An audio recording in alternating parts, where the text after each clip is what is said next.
I'm Samson Abodu is my name, and I want to tell you the whole world that is the new musician that we have discovered. And today,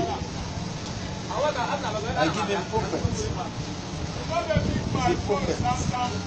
When we talk of musician, he's a prophet. It's God that gave it to him. And I want to tell the whole world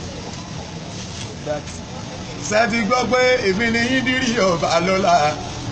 ìbàlẹ̀ prophet tó ṣe jẹ́lẹ̀ wí yẹn ọmọ táwọn ayé ń sọ fún kọrin gẹ́gẹ́ bí òṣùpá táwọn ayé máa ń sọ borin torí pé mọ̀rìnlẹ̀ wa Yídírì máa ti gbórin dé kọrin títí wa tán orí já wálẹ̀ ẹ̀yìn tiwa ẹ máa sọ ẹ̀jẹ̀ kó yé wọn tó bá rújú kápẹ́ wà ní pé níjòrin mọ̀rìnlẹ̀ wa Yídírì máa ti gbórin dé kọrin títí wa tán orí já wálẹ̀ ẹ̀yìn tiwa ẹ máa sọ ẹ̀jẹ̀ kó yé wọn tó bá rújú kápẹ́ wà ní pé níjòrin torí mi ní díríà kan bí ojú pọ̀ kòkó ojú pọ̀ kòkó má má fọ́ o ayẹ̀dẹ̀ yẹn má bì ní díríà ló máa mi ìkónkóló ọmọ mi kónkóló omi tí o káàkiri gbé tí ń dààmú òun ẹni tó rù prophet má kọlu mi Yídírì mi ò lò wẹ̀ bọ́ kọ́mí sá lórí ṣe lọ́kàn mi àwọn ẹlẹ́tàánú sáà ni mo fẹ́ gbé sẹ́yọ̀ torí pé ìrántọ́ ọlọ́run bá Yídírì ló máa nítorí pé ẹ̀yà ayé tèmi nílẹ̀ yìí o sẹ́ni gbọ́n nǹkan tí bàbá mi wí wọn lọ́bọ̀ lọ́hùn gangan ló forí wọn mi wáyé o ìyẹn ni prophet Yídírì ló máa Ọbalọ́lá ambassador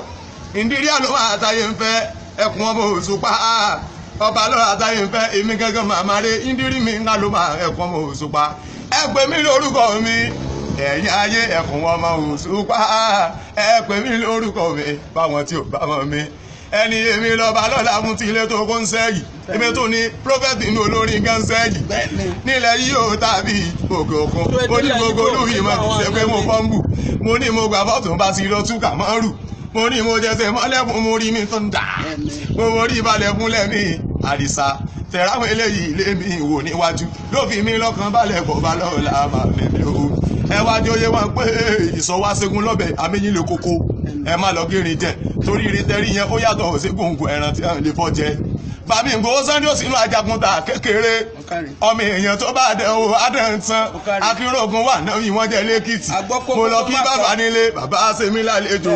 wọ́n l'Ọbalọ́lá Yídírì ṣe pẹ̀lẹ́pẹ̀lẹ́ Ọbalọ́lá nìyẹn gbogbo ayé gan náà mọ̀ yẹn kò rújú rárá òbò yìndọ́ dádì yẹn ìyẹn Kasim Eletu Ọ̀sàpá of London èyí ọba kíkú má pa kábíyèsí èèyàn tọ́lá tó ń jẹ́ Tàfíkì mi gbogbo yín pátá ẹ̀ ṣètọ́jú dádì mi ní Libra dádì mi mú tí wúwo ṣẹ̀ráwọ̀ eléyìí gangan lẹ̀jẹ̀ tiwa ẹ̀ ṣètọ́jú bàbá lélẹ́yìí o ọ́fíìsì sọ́ọ̀sì bàbá mẹ́rin Yídírì àwọn lè yàn gbó má bá mi dìrì owó bàbá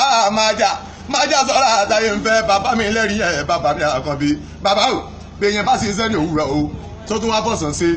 tó tún wá dọ̀jú alẹ́ tó tún wá padà wá sí iṣẹ́